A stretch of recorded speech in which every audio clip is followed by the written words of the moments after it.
there. Adam. Adam? Like Adam has done. Just exactly how you would intuit that they should be placed. And then go along the spine of that stack and flatten that crease as well.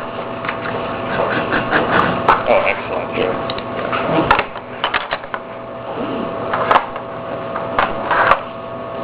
Maybe we should get one of those going the other direction. So I'll take it over. we have an Adam and a glory. We just now got our papers, please. No rush here. Oh, y'all are looking at that. Good idea. Yeah. There's your furniture.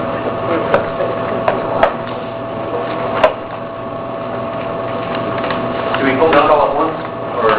You could. It's not going to be as accurate, but if you're a man of efficiency, go for it. Do you have special things that you do with your books? Do I have special things? What do you mean? Do you keep them on the shelf? Are they all the same writing? The books that you do for yourself. Oh, do you have a certain size that you like? No, because I do tend to make them out of trash. It's sort of whatever I find dictates the size. And I'm certainly not a book artist like the people that you probably have had communion with. Whereas they probably do a lot of sculptural type things or collage type things. That's real big in that kind of the Bay Area book arts world.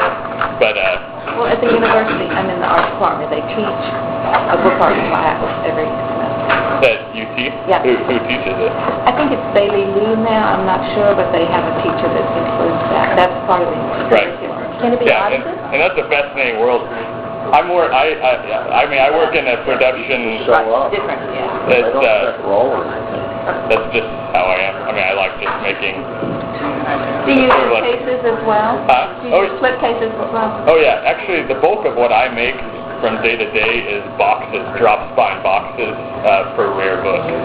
There used to be a big business here that did that.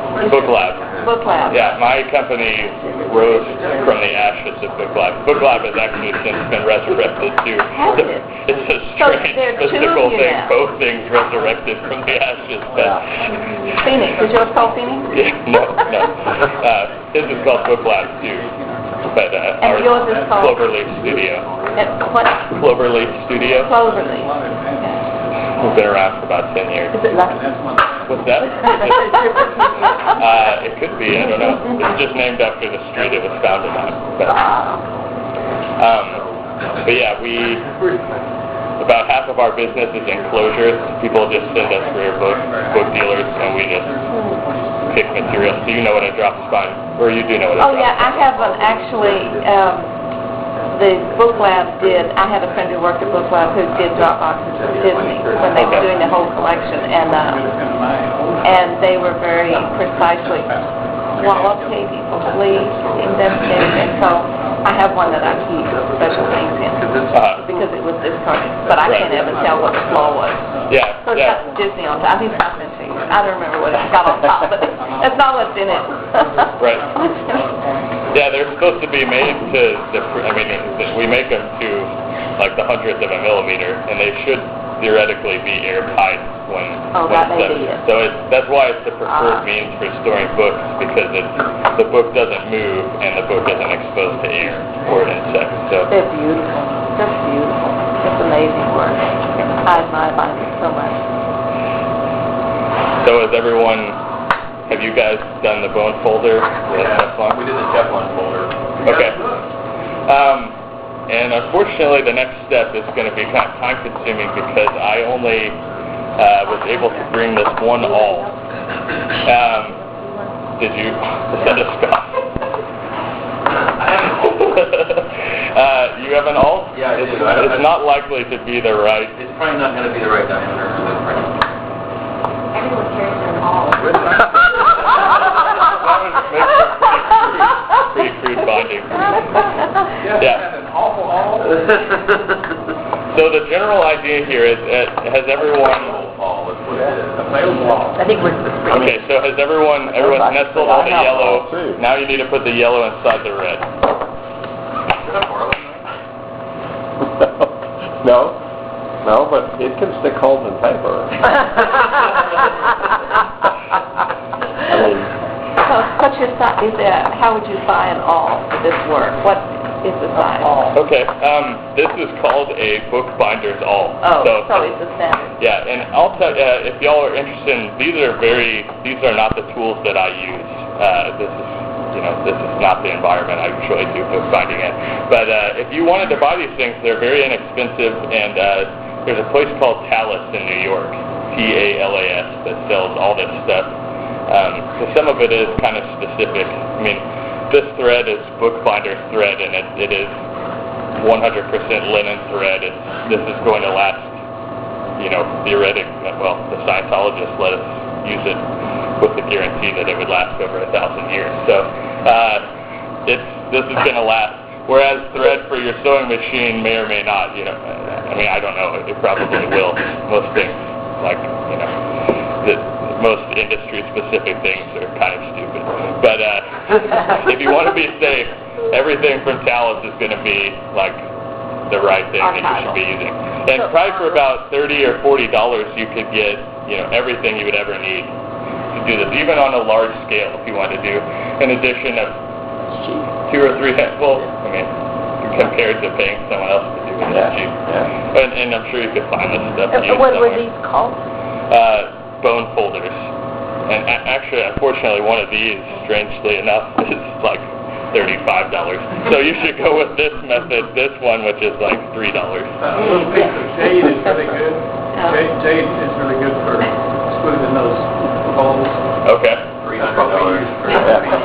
Okay. I've never heard that. So you've got your thing. This is almost like a book. It just doesn't have a binding. And from this point forward, who has a writing instrument? That would have been useful too.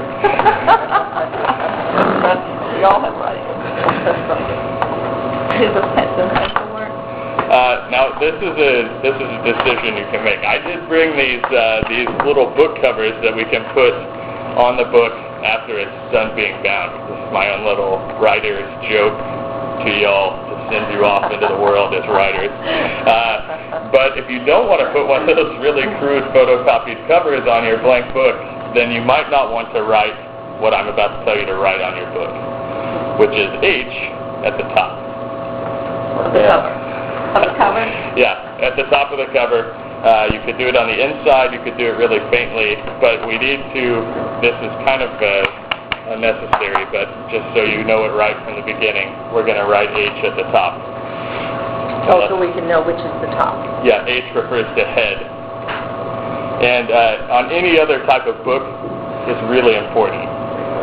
On this one, it's not important at all, but I just want you to, it's bad to learn things wrong from the beginning. So has everyone done that? Everyone that chose to. So, from this point forward, you want to jog to the head. And you've all done it. It's just jogging. You're just using gravity and whatever. You can explain it to get everything to settle flush with itself. And then, so when you've done it on the spine, then you want to do it to the head. So that everything is meeting at, roughly a right angle flush at the top of the book. Okay? So then what we're going to do is take this guide, which you'll notice is also marked H for head, and put it right into the middle of your book.